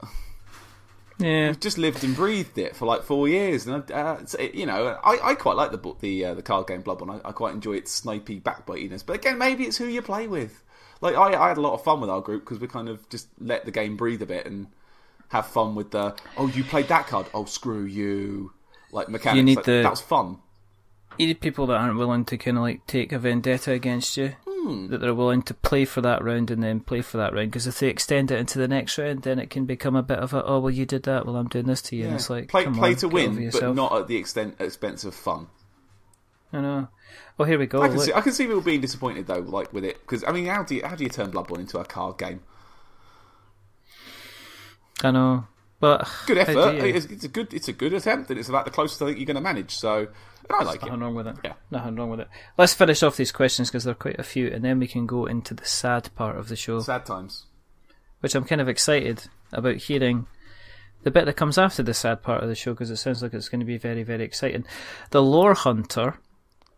Cinnaboo. Sean W. He's lovely. Lovely boy. We love him. Lovely boy. What's his question, though? He's questioned, what are your favourite variants for the Dark Souls board game? I don't think I'll ever play Standard again. Always the classic Dungeon Crawl variant and the Boss Rush variant for me. As I say, not touched into them myself. Same. Know they exist. I like the variant where you don't play it and you paint the figures and then make them talk to each other. He's also asked, how do you feel about the delay for the wave that was recently announced? Absolutely fine. Don't mind. It's a bit of a pain that you got to wait a year for the bits to come, but they're making them better. Like the minis they brought out for the armor set one, for instance, like the Havel and the Lautrec armors and the Black Iron sets, were just a guy standing there doing like... Yeah. I don't think they were even doing any of the emotes. They were just stood still. Whereas, like, a lot of the feedback's like, nah, give them the weapons and make them stand cool. So they're doing that instead, which is so that's what they're doing. Yeah, much better. Like, I'm fine. If it makes the thing better, I say this with video games. If it makes the thing better, delay it as much as you need it. Put it out when it's done. That's what I say about when people say, "What's the best advice for Kickstarter?" It's like you don't put the Kickstarter out until you're ready to go, and you know when you're ready to go. And it's the same with delivering the end product. So. Not first either. You'll get a nice surprise that's going to turn up in the middle of before the middle of next year. I'm buying myself an August present. Exactly. What's nice? What's bad about that? Yeah. What's bad about that? Mr. Butterfield comes back again. He actually says a couple of things, but it's kind of interesting that he rings bell. He says Dark Souls should have just been Hero Quest-esque. Give me 10 really meaty authored missions rather than this random chalice. This random chalice ass shit. I mean, you keep saying Hero Quest, and I keep coming back to that video by, I can't remember who, it's the guy with the beard. The best part about the Dark Souls board game is the Belfry Gargoyle. The best thing about the Dark Souls board game is the board. It's certainly not the storage solution. oh, controversial. But true. Listen, I kind of brought it up with Dave Curl when I spoke to him when he was on the show. Right, okay, anybody asking any other questions? We don't think there's any other questions. Is there any other questions? There isn't any other questions. Do you want me to check my Twitter just in case? Yeah, you I might could. have different responses, you never know. Let's do a real-time Twitter check. 22 notifications, Jesus Christ. Yeah. You're a popular boy. Jesus, I think it's the same ones you've been reading. It's just all kind of pinged in at once. Jesus Christ, no. Okay. No, nothing new for me. No new questions here. No new questions here either. But that's the funny thing is that I usually go, anybody got any questions? And it's just like... It's because you got your boy. It's because I got my Chaboy on there. In. Oh, is there even more? It would be Hero Souls. Oh, here we go. It's just having a conversation Twitter, at the timeline without asking. Talk. Twitter. We'll just try to talk. Stop typing. Stop tweeting. No. You listening now, stop tweeting. Put it down. Thanks. But now we come to the sad part of the show. Oh. Now, joining me today is Mr. Patrick Stardust. Thank you. Hello. And I know it's tough, and I know it might take a little bit of time, but you're here to talk about a tragic unboxing that happened with your recent copy of Gloomhaven. If you'd like to fill us in on the details, Well, Mr. Stardust. Well, certainly, thank you for the podium. So I was actually led to Gloomhaven by my wife Laura. She noticed it on, I think, Polygon, did a piece about it, and it seemed interesting, and I'd not heard of it before then, and we did a bit of Googling, like, ooh, top 10 on Board Game Geek since it came out. Ooh, that's promising. Dungeons and Dragons without a dungeon master and lots of fun pieces. Ooh. And every single thing we read about was like, ooh, that sounds like our kind of thing. Ooh. Second printing Kickstarter with minis, only £90. Ooh. Have I reached a point in my life where £90 is acceptable for a board game? I have. Ooh. It hurts. It hurts and so then... much. So I did the duty. I ordered the thing. I paid the extra $10 to get the solo scenario pack, which I've not been allowed to look at yet because it says don't look at it yet. So I've not. I love legacy games. They're great, aren't they? Don't look at this. Here's a game. Don't look at this bit, though. Wait. Earn it. Oh. So I did my order, and that was middle of the year, early in the year, maybe. Maybe let's say May. I don't think it was May, but we're going to say May. So I ordered it, and I got it done, and it was like second printing, so it was definitely happening. And they kind of killed it. They did like another £2.5 million or something stupid. Like it really exploded out from there, which was cool. And to me, £90 is quite reasonable considering what it was going for on eBay at the time. So I ordered it, and I waited, and I just checking my Kickstarter updates every now and again, like, oh, here's an update from the Dark Souls game, and oh, here's one from Subterra, and oh, here's one from the Gloomhaven. Oh, is it there yet? No, it's still a month away. Oh, okay. Kickstarter messages, dear God, like, stop it. And last week, or last week-ish, it appeared. Typically on my day off, when I was at home, and I got a text to say, oh, Gloomhaven's here. It's like, oh, cool. I'll be in tomorrow. I'm not going to work now just to get it. So the next day I got to work and I saw this just enormous. Yeah, what did you think? Because I'm interested, because I've seen pictures of people going, here's Gloomhaven and here's my baby. And the baby can fit inside the box. I swear, this is the biggest board game box I have by quite a way. It is probably 6 to 8 inches high. It's a good, 12, 14 inches square. It weighs nearly 10 kilograms. 10 kilograms! That's ridiculous. That's a leg. Like, or a meaty arm. Or a moderate dog. Like, that's a lot of cardboard in that box. In that box, you get 1,700 playing cards. You get 18 big punch boards to pop your pieces out of. You get 18 miniatures, 17 boxes to put all your stuff in. You get pads of paper, you get stickers, you get a board, you get all sorts of other bits and chips and tokens and stuff. Like, there's so much in the damn box. Like, I had to, when I was I got it home and sort of showed Laura the bits and said, right, I'm gonna spend an evening. I'm gonna spend an evening one day this week unpacking this, putting all the pieces in bags and organising it, because every enemy has its own behaviour card, sort of its own stat card, and then a set of 8 behaviour cards, and then anywhere between 6 and 10 standees for each enemy type. Like, there's a lot of stuff. I thought I'm going to get it organised so when I want to play it, I can just find it all. Side note, I've actually bought a box file for the floor tiles. So the ones that make up the dungeon all have letters on. So you've got, like, A is a 7x7 one, and B is a corridor, and C is like a bendy corridor, and D is a small square room. Like, and they've all got, like, letters. So I bought a box file with the sort of components in, and put each letter in its own bit.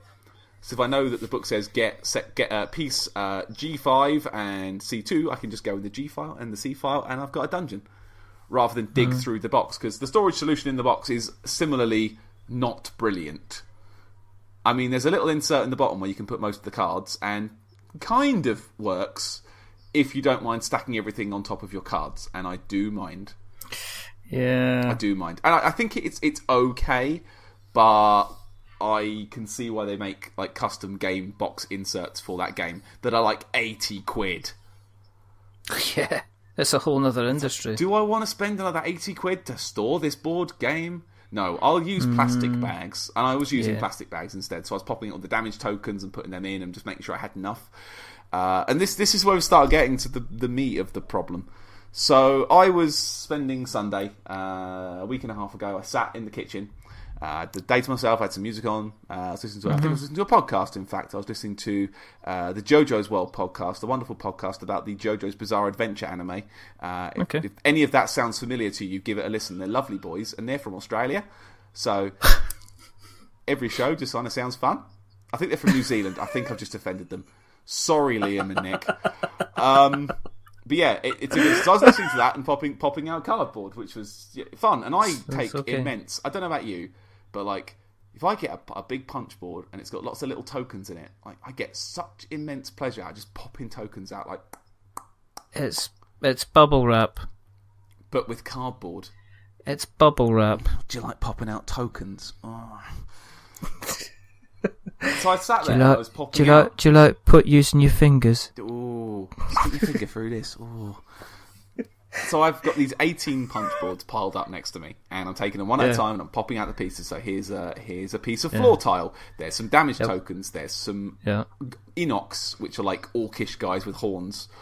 Here's some Vermlings, which are like little rat boys, like kind of popping them out, and I was kind of making little piles. So here's all of those. Here's all of those. There's 6 of them. There's 10 of them, and I'm going quite well. I had the manual out in front of me, so I could see, how many of each one I needed. And sort of saying, right, I need another 5 doors. Where are the doors? Oh, they're on that pile. I'll get them in a minute. So I was popping things out, and I lean over to put something to one side, and I lean back, and the top part of my hand clips the cup of my tea, and my teacup tips over and spills over the manual and over several of the pieces of my £90 board game that I had not yet played. I said a very loud swear. A very loud, very bad swear. I'll bet you did. Oh, I'm not even going to say it because the podcast will get taken down from iTunes for adult content. Really? It was a bad couple of words that I said. I was furious. I then immediately picked, and it was not even a half, like it was most of a cup of tea. Like it wasn't even like the dribbles. It was quite a bit of tea. It was a flood. Well, so I picked the teacup up. I fling the teacup out the way. I put it back on the side. I grabbed the manual up. The pages have already stuck together. A second in, and the pages are already stuck together. I retrieve that out. I grab a tea towel. I start picking the cardboard up and trying to stem the flow of water. Luckily, we had a tablecloth. So the tablecloth soaked up a fair bit of it, which does save quite a lot of it. But the bottom of each pile, of maybe about 7 or 8 piles of them, the bottom one of each one got absolutely sodden, with them getting a bit worse as they go up. I would say, in terms of how many pieces got wet, I had about 7 or 8 really, really wet ones. I had about 20 that were a bit wet, and I had maybe another 20 that were just a little bit iffy. Well, Patrick, I hate to tell you, but actually we do have the cup of tea on the show tonight that you spilled. In typical Jeremy I'm doing that Jeremy Kyle thing where I just sort of put my head in my hand and I look away. Like, I look like I'm really upset. I'm like, we asked him. We're just going to ask. It's just even asking him along just to give it side of the story. Just give it side of the story. But wow, you mug, you ruined my game, you mug. I was just sitting there, wasn't I? So I was just. I'm not talking to the cup. I refuse. I can't. It's still too painful. I bet you talked to the cup at the time, though. I did call the cup some things. So here's the thing. It was absolutely and 100% my own fault. Like, it was absolutely me. I clipped, and it was a tall cup of tea. If it had been a regular sized cup, if I hadn't been so goddamn tea thirsty, it wouldn't have been a problem. But I just, what I did is I know, tea thirsty. Just let that sink in for a second. This is brilliant. So what happened to Jeb? He was just too goddamn tea thirsty. He needed that leaf. I needed that bergamot. Oh, that's brilliant. So I grabbed a tea towel and I grabbed the pieces up and I started frantically kind of squeezing the water out of them and the tea out of them, drying them up. And they were like 1 or 2 of them. You squeeze them and like it was welling up on the edges. Like, oh no, none of the paper on the outside. So none of the pictures are like the rock trolls. There was a rock troll that was really bad. He was the worst one. And like the pictures were still fine. They're a bit darker, but they were okay. Yeah. So what I did is I found on Laura's idea, I got some kitchen roll. I laid the kitchen roll. I put a layer of pieces on the kitchen roll. put some more kitchen on top, then found a couple of like thick books, like D&D books that I've got, my copy of Time Watch, which turned up a while ago, so I put that on top, which is nice and heavy. Then I put some more tea towel, then some more wet pieces, then another big heavy book, and then I found the heaviest game I have, which is actually the Cards Against Humanity like big box, which we've got basically full. So it's like a good 2.5-3 feet of cards. So I kind of just put that on top to squeeze it down. And it did help. Like, they have all dried flat. They don't necessarily go in the plastic stands without ripping on the edges. But they are currently workable for now. The manual, I had to hairdry. I had to... Oh, has it gone crinkly? That would be like... Saying it has gone crinkly is like saying Antarctica's a bit snowy. Oh, is it crimped, sir? Is it crimped? Sir. It is like a 90s girl's hair. It is crimped. Wow. Wow. I had to sit there with the hairdryer, opening each page, drying it off quickly, so not like doing too much in case I dried them shut. Peeling each bit off. Now, everything is readable. The front cover has disintegrated from the staples, and so is the inside page. It's all still there, and it's all still readable. It's a pain to flip through, because sometimes the middle page falls out, and you have to pick it up off the floor. So you're trying to find a particular rule, and the rule falls away. You're like, okay. But I've managed to salvage it. It's all workable. Like, I've got it in, and I've kept the pieces that got wet separate. So what I've done since is I sent an email over to Cephal Fair, who made the game. And yeah. I said, I was honest. I was like, guys, I'm an idiot. I have tipped tea over my manual and boards 1 to 6, because I knew which one I was up to. I was doing in order. Could I please have a new manual and boards 1 to 6? I will pay you whatever I need to. And they were very reasonable about it. They said, yeah, no problem. $10, including shipping, from America is quite good. Yeah. Happy to pay it. Top customer service, straight away, in and out. Give that on your Amazon review. Just such nice, good, friendly. I said, look, I know you guys are busy. Like, it's all shipping out right now. You don't need some dumbass to ruin his game before he's even played it. But have you got any spares? And they've been ordered. I don't know how long they'll take to get here. They're not here yet. But the response from the guys at Cephal was amazing. Like, they're really, really cool guys. Nothing but thumbs up. So if you do happen to ruin your own copy of Gloomhaven, they'll hook you up. But don't ruin your own copy of Gloomhaven, because you'll be annoyed for a week. I looked at it and I got sad. I keep looking at it and going, you idiot. It's one of these things, isn't it? Yeah, I couldn't believe it. Like, it was slow motion as well. Like, I saw the tea going over. I was like, no. If only there was some way I had of stopping time and kind of running in and taking all the pieces out of the way. But no, unfortunately, I'm not a time wizard. Because we're not wizards here. Callback. That's right. That's pretty good callback. Ugh. Have you played it yet? I've played it. Oh, it's really good. Oh, Does it live up to the hype? Oh, it really, actually, properly does. It's legitimately brilliant. Is it? How's it brilliant? Okay, it's brilliant. So, I'll give you a very rough Gloomhaven rundown. Okay, Gloomhaven has a scenario book. So it has a plot and a story, and you play along with the plot, and you kind of decide your own choices as you go. So it's very much almost choose your own adventure. You have a giant map, and on that map you put stickers on as you uncover locations. So you build the map as you play it. So when you beat a thing, like, you could follow the evil lady and go do this, or instead you come back with me to town and we'll deal with the real problem. So here's location 7 and location 9, and they go on the map at points A2 and C7, and then like, right, where do we fancy going now? The character system is really fun. Each character's got its own mini. I've picked the Cragheart, who is a rock man who did not learn how to master one of the elements, so had his glassy chest piece smashed in, as is the way. But they have their own abilities. He's basically really good at throwing rocks at guys. All his powers are about, I'm going to throw a rock at you now. Laura's using the Spellweaver, which is, wow, it's a wizard, really. I mean, it's just can't even. It is a wizard. But there are some dunk powers, like really good powers, that do lots of damage very well.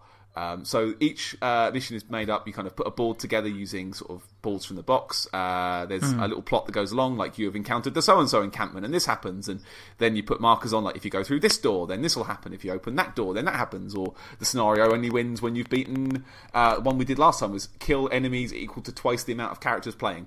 So we had to kill 10 because there were... 5 times the amount of characters playing. So we were 2 of us, so we had to kill 10. Whoa. That was fun. And yeah, it's... So combat is done with cards.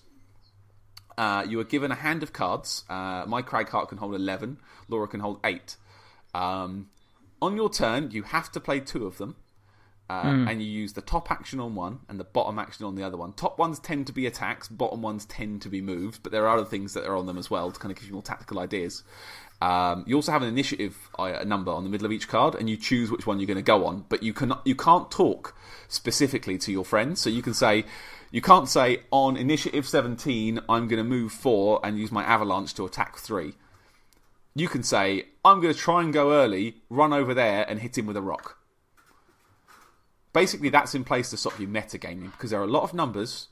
And to preserve the randomness of it and kind of the thrill of like a real kind of scrappy fight, your cards you think of doing might be irrelevant by the time your turn comes around, and you might be able to use the other action on the card. So instead of using the top action on your first card, the bottom action on your second one, flip it around, use the top action on the second one instead, in any order you want. And when you play those 2 cards, they then get discarded or sometimes lost. If you have a particularly powerful move, you have to lose the card, and that's gone.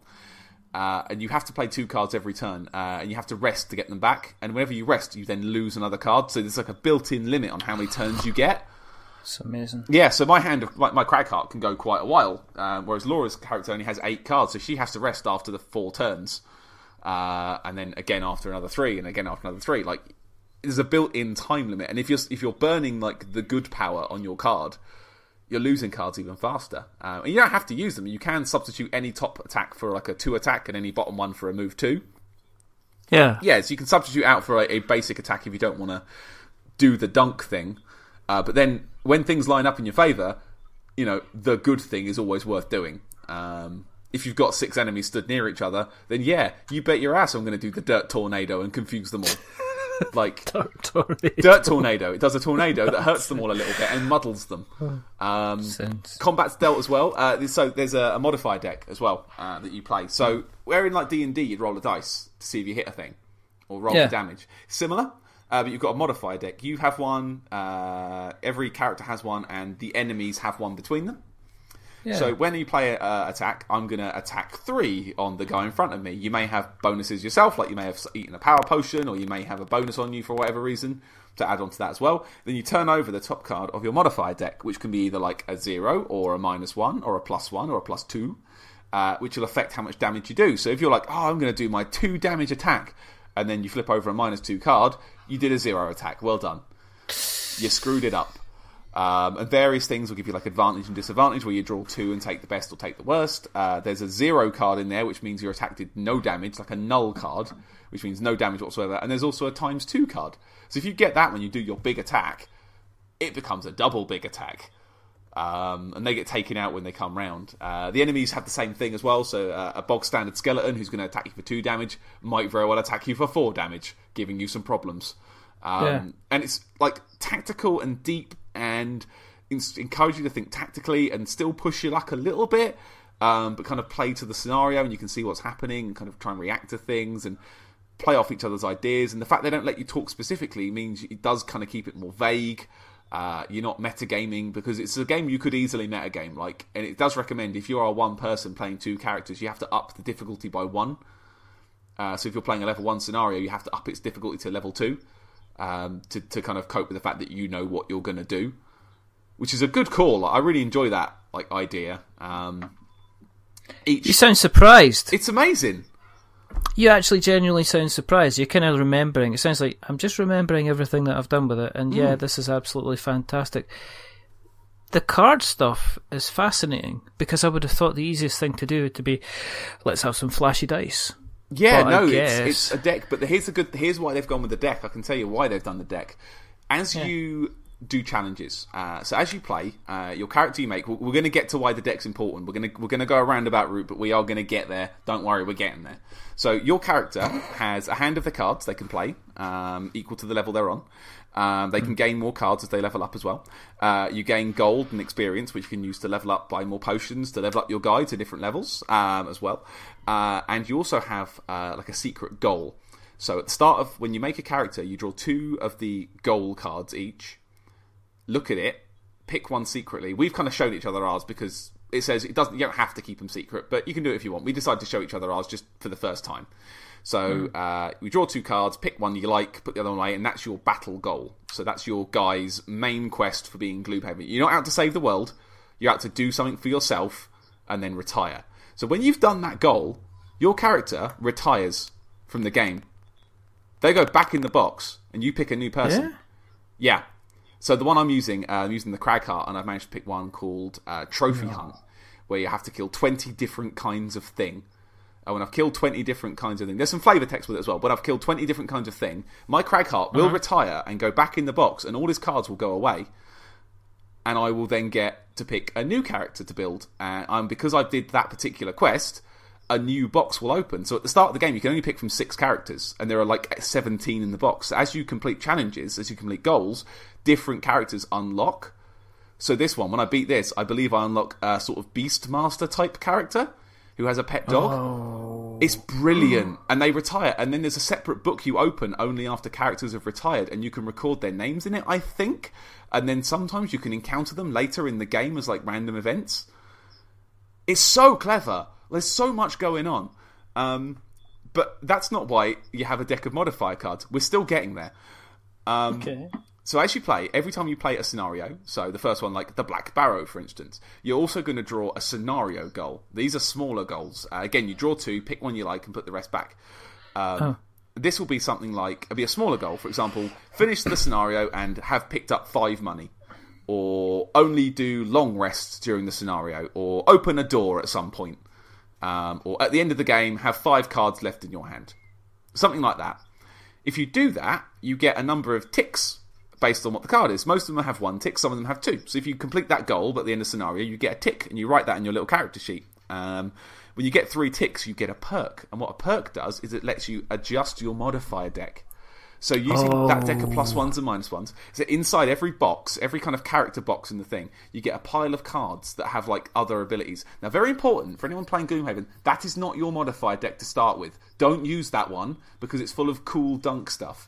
You get a basic one and you upgrade it. Don't use the one in the box.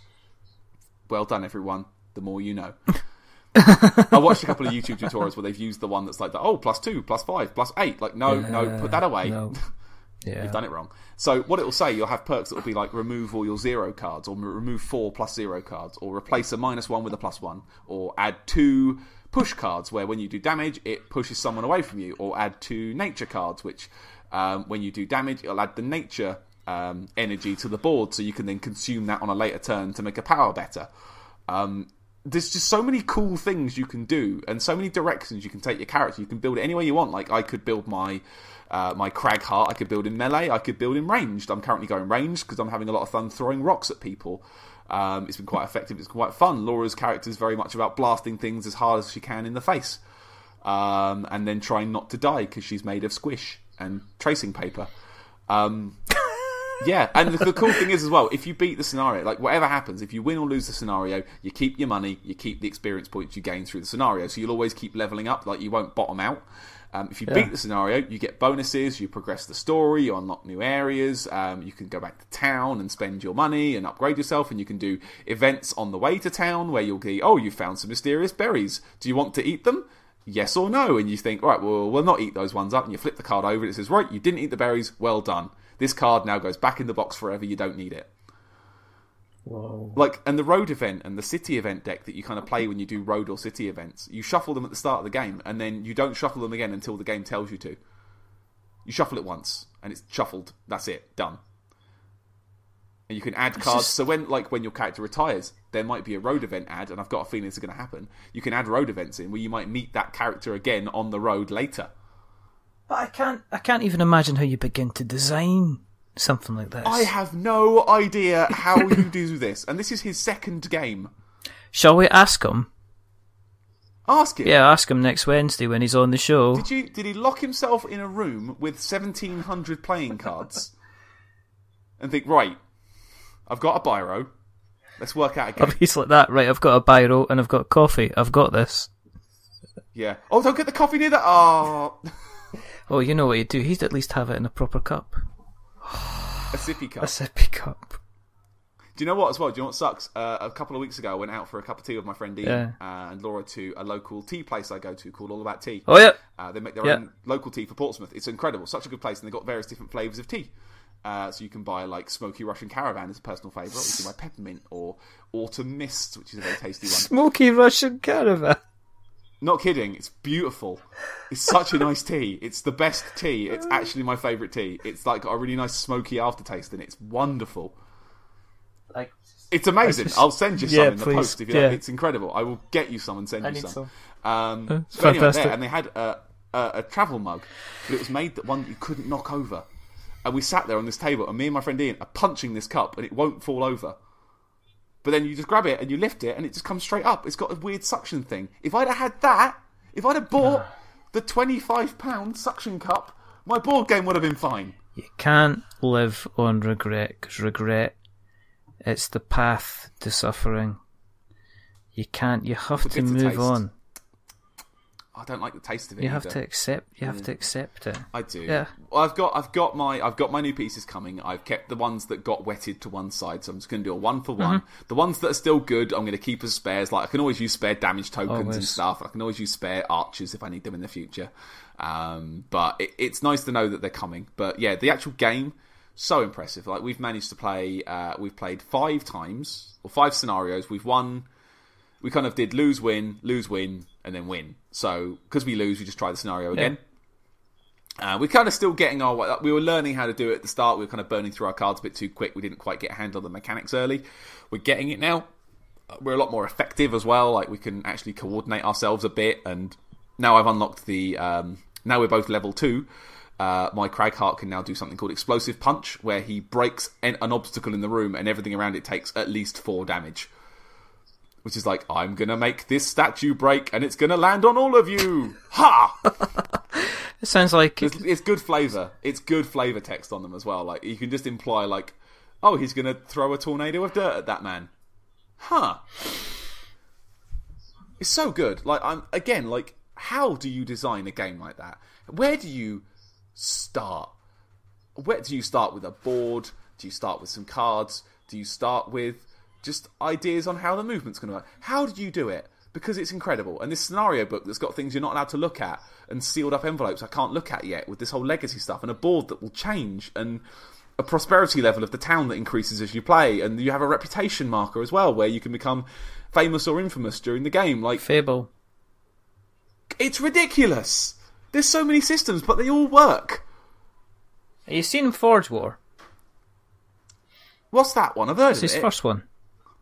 Sorry, I sounded a bit common there. I've heard of it. What's Forge War about? Shine your shoes, Governor. What's Forge War? I've heard the name, yeah, but I'm not sure of the face. It's like full... it's the Why is my default voice like... I'm not actually from Scotland. I'm actually from same place that Michael's from. It's like 4 or 5 mini games all within a bigger game. So the first part of Forge War is mining, and then the next part of Forge War is getting your weapons, and then it's getting your kind of group together, and then it's going off and setting off and doing a quest. So Forge War kind of all links together. Wait, so like, do you do that? It's like 5 separate stages. So, like, something like that, yeah. It's got. Oh, I'm looking at a picture. Oh, that board's amazing. Yeah.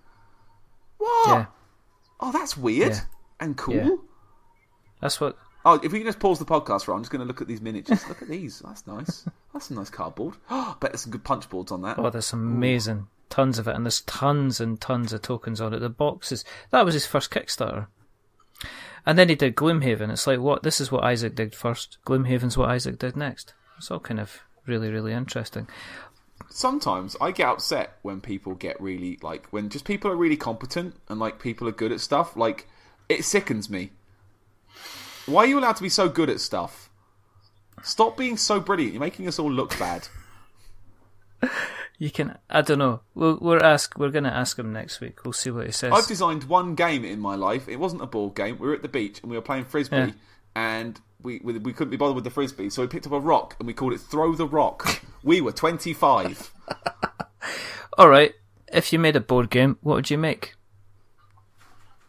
Well, what kind of game? I actually have 2 board game ideas that I know we'd laugh and joke. I've actually been working on 2 board game ideas.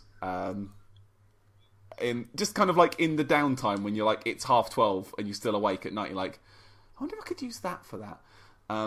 I would like to make my first idea was to make a dungeon crawling game, but the method you use to get through it is blackjack. Oh my goodness!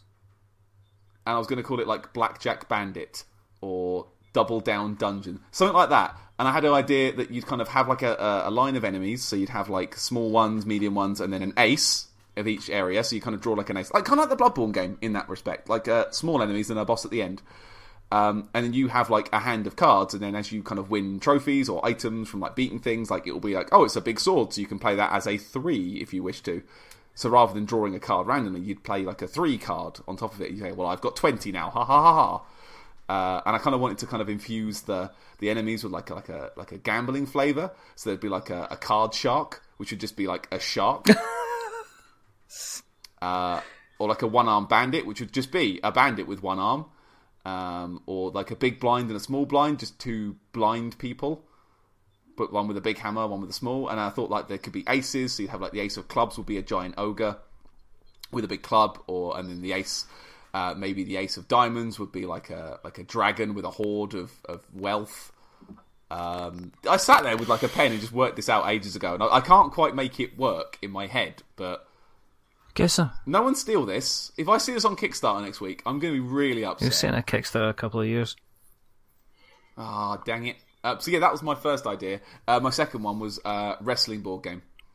Yeah, because there just aren't many, and the ones I've seen don't look like what I want. I want a ring that I can stand the miniatures on the ring posts and do a flip. And see if it lands. Because I love wrestling. Yeah. I'm a big wrestling person. I wear it on my sleeve. I know it's rubbish. And I know it's all scripted. But I do enjoy watching a man fly. There's nothing better.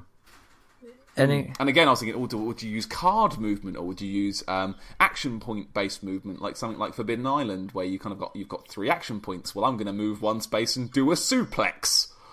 Deckhand, deck building. You got a minute. Oh! Here we go. Right, okay. Deck building. Right. And you have a currency in the game, which is your crowd reaction. Okay. So like cheers or boos? Yeah. Because sometimes you want boos. As a heel, you want them to boo you. That's the whole exactly. point. So you get, different crowd reactions. So you've got the... Blue coins or red coins? Well, I'm thinking cards are double reputation. They're marked with either a certain move will get you more boos, or a certain move will get you more cheers. Oh, like a low blow will get you a big boo, whereas a flip off the top rope will get you a big cheer. Yeah, so a low blow will make you give you less points as a good guy, but will give you more points as a heel.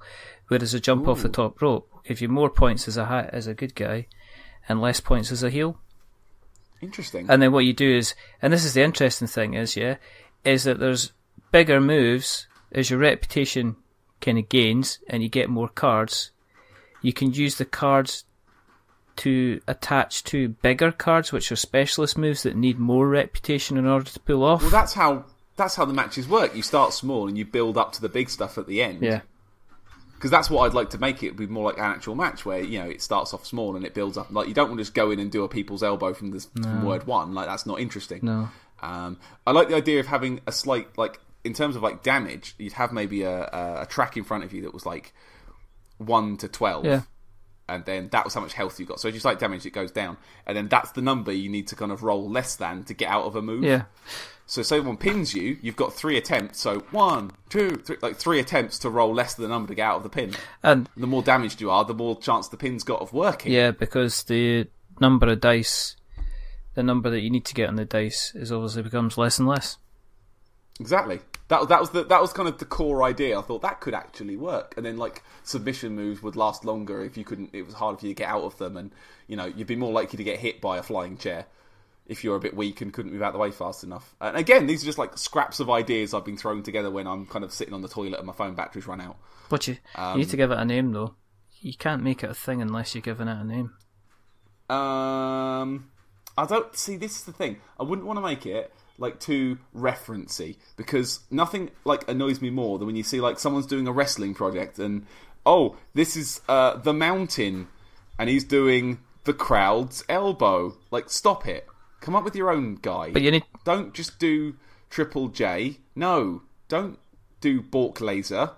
Like, they're all wrestlers. Don't do that. What about the title of the game though? Come on.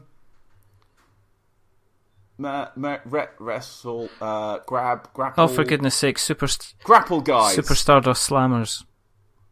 Ooh, that's good. I kind of want Stardust to be a character in there, though. Well, that's it, but Stardust can be the guy that is the main guy he's at the top. He's the guy you got to look out for. He's the guy that you eventually fight, because it goes through 4 rounds. And each round is wrestling against the small guy, the medium guy, the mid-carders, and then the big title match at the end. And what you're doing is you're playing the rounds, you're building up your hand. So by the time you get to the mid-carders, you've already earned the right to have bigger moves. So against bigger guys. Ah, okay. So you basically fight the equivalent of John Cena at the end. Yeah.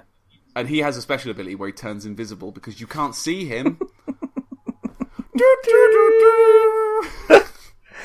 But you didn't hear us talk about John Cena on a board game podcast. Bet you didn't. Get on that level. Exactly. I like John Cena. He gets more hate than he deserves. He's alright. He's a good wrestler, and he's a lovely actual person as well. I've seen a lot of good things about all the stuff he's done, which is fantastic. He's just a nice man. Everyone boos him because he was pushed as this big guy for years and years and years, and his character was rubbish. But these days, like, he turns up, it's gonna be a fun night. If John Cena's there, you're gonna see a good bit of Wrestle Boy. It's always good. Yeah. He might throw a man. Ooh. But so yeah, wrestling board games. That's my 2 board game ideas. Please don't steal them. Make it happen. Is this it? Is this your play? Get us to talk freely, warm us up with talk of Souls, and then just put all the ideas out there into the wild. It's not enough you talk about board games that exist. You want theoretical board games as well. We want ideas. You're doing board game future magic. That's what's happening. Are you doing wizard stuff? Don't even you dare even. You go all the way through and you just do this at the end. I don't like your future mancy. There's a word for that, isn't there? What's the real word for that? I have no idea. What did Nostradamus Divinity. do? Prophecy. Maybe. Yeah, prophecy. That'll do. Reddy's prophecy. Mystic Megging. Mystic Megging. Oh dear. I can see all into your future. Fantastic. We suppose we better stop. Yeah, what time is it?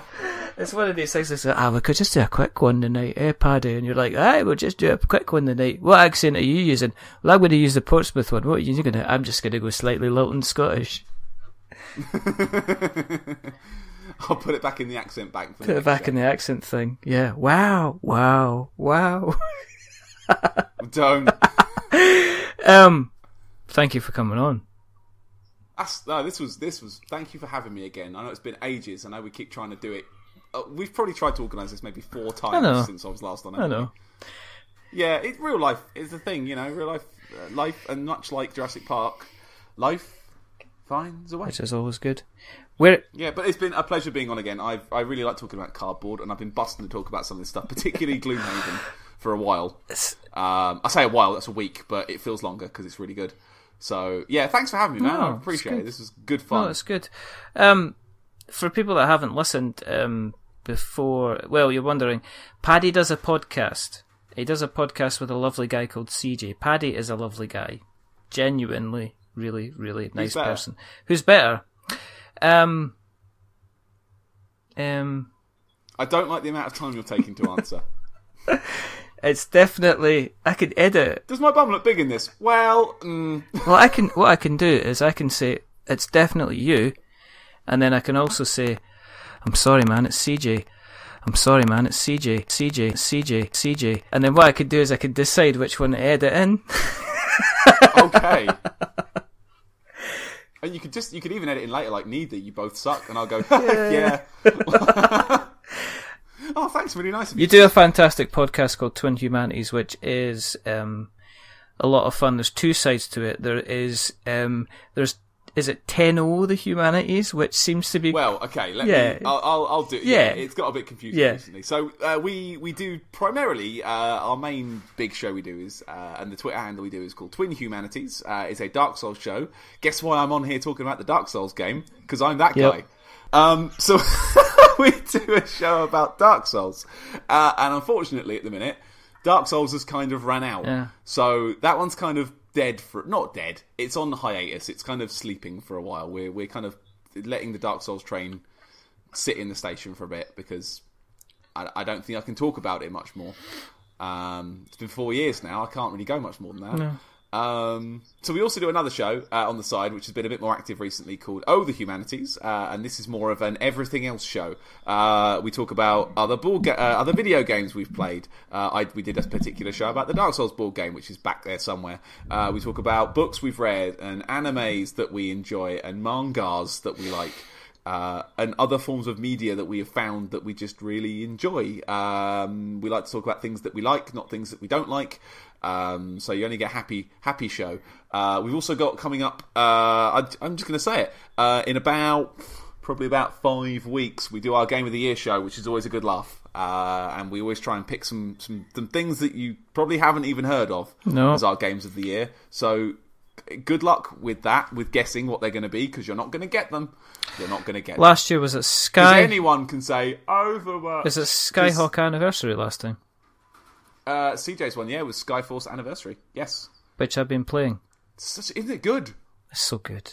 Isn't it good, man? So good. But we'll always try and pick fun games, and if you like listening to people talk a lot about E3, we did 14 hours on E3 this year, somehow. Ably aided by James Carter from Cane and Rinse. Thanks, James. And at the minute, just to slide all this thing off at the end, we've been playing an awful lot of the free-to-play video game Warframe, which is, if you have any machine that can play it, give it a go. It's weird. It's Space Ninjas. It's really good. And we've done 3 episodes on that so far. We're due to do a 4th soon on the current recent Plains of Eidolon expansion, which is really cool, really, really fun. And we're doing some lore stuff about it because we've both done the big quest recently. And oh boy, it gets weird. But you can find us on the internet, on Twitter, at Twin Humanities. You can find us on the iTunes. Just put Twin Humanities in, you'll find it. We've got a YouTube channel as well. We put all the shows up on YouTube, so you want to have a listen without trying to download a podcast, whatever. You can just go to YouTube and just click one. Give it a listen. They're quite good. I think they're quite good. I really work really hard on YouTube because it's my output. Yes, that's very, very good. And that sparred off at the end there, didn't it? No, and you can find you on Twitter if they want to follow you, and your follow is Paddy Stardust. Yeah, there's an @ on the front of that, but otherwise dead on. Definitely. And there's potentially twitter.com / I guess, somewhere. User / page. Something like that. ! ! ref. Something like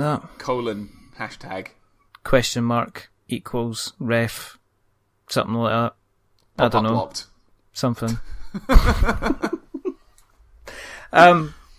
If you want to keep an eye on what we're doing, and I hope your legs haven't gone to sleep if you've been listening to this and expecting an hour and a half long show.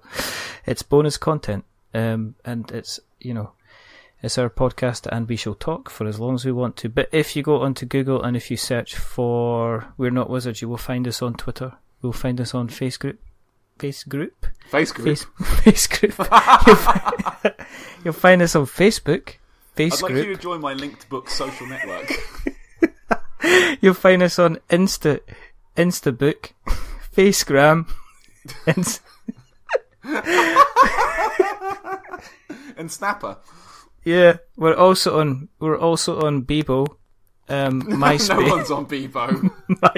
MySpace. Mammoth. You can find us on Mastodon. Oh, is it called I got it wrong. I guess. I got the wrong giant. You got the wrong giant kind of pachyderm thing. Screwed it up. You can also find us on the normal kind of podcast places, your Stitchers and your Acasts and your Spreakers and your Pod Knives, which we always give a shout out to because they are the loveliest people that do podcasts. You find us on YouTube because our fantastic Podbean hosts, who host the podcast, automatically put our episodes up on YouTube for us. What? Yes, and if you want to find us, Hang on. and if you go to YouTube, Whoa, stop! I'm going to stop. Wait, they do that for you. Yep. I have been encoding video versions of our show for every single one. I've probably done that 150 times at this point. I used to use Premiere and now I use a program. It used to take me 4 hours a show. I am so angry. 15 minutes, man. Seething with rage. 15 minutes. Just do it for you. 15 minutes. I'm gonna cry. Show goes live. I'm actually crying. 15 minutes. It's up on YouTube. I can't. Well, with all the tags and the titles. Yeah. This isn't even a bit. There are actually tears in my eyes. This is like Gloomhaven all over again. He's having a relapse. What a disappointing night. Have we at least gone the longest show that you've ever done? Please tell me we're the longest. Yeah, almost. Pretty much. Except probably the last time we did a show. If you like what you've heard tonight, and you're less disappointed than Paddy is, this was a mistake. Then feel free to jump onto Apple Podcasts and please drop us a subscription, because that is always very, very nice. You were going to say drop scribe. I was going to say drop scribe because my face isn't working properly anymore. It's probably too many Owen Wilson impressions. Oh. So, take us out, Owen Wilson. Take us out, Owen Wilson. Man, I don't know. I think you just want to, wow. I'm kind of thinking you just want to leave us maybe a review. It's not a 10. But don't leave us a 10 because that'll make us big-headed. And don't leave us a 1 because that'll make us cry. Leave us a 5 because it's in the middle and it's average. I think 7. Hey, I like 7. 5's better. Is it? Yeah. I mean, 5's average, 7's above average. You want to be above average. Well, kind of. But the rating system on Apple Podcasts only goes up to 5, hence the joke. Oh, okay. Yeah, just ruined it. I think the joke landed somewhere behind me. I think I missed that one. Turn around. The joke's on the floor over there. Didn't see it. And yeah, things. My face isn't working anymore. I've been talking for far too long. Big shout out to people that keep joining us on social media and following us. We're almost at 3,000 followers on Twitter. How? No idea. I mean, no, idea. sorry. I mean, well done. That's really impressive. That was just jealousy there, wasn't it? That was just, 200 subs on YouTube. Yeah, I know. It's just like, what? But thank you everybody who supports us. Remember, as we always say, we always joke about we are the only people that do the board game podcast, but remember to check out other people out there that are doing sterling work that we do, that are supporting the hobby as it continues to grow and gets more and more exciting. So your guys like your Polyhedron Collider, Meeple Like Us, the Broken Meeple with Luke Hector. Check out Michael Mayett, Two Can Play That Game. Check out Katie's Game Corner, who was on the show not too long ago. That's a good show. I enjoyed remember. Yeah, I mean, I enjoy them all. These but people, that was particularly good. Well, these people put out content on a regular basis for you guys, and they're all, all very, very passionate. So, if you like what they do, tell them is the main thing. If you like what somebody does, rock up on Twitter and say, "I like your stuff." You have no idea how much it puts a smile on people's faces. There are only 2 more things to do. One of them, as always, is to remember that we are many things, but we're not wizards. Are we wizards, Master Bruce?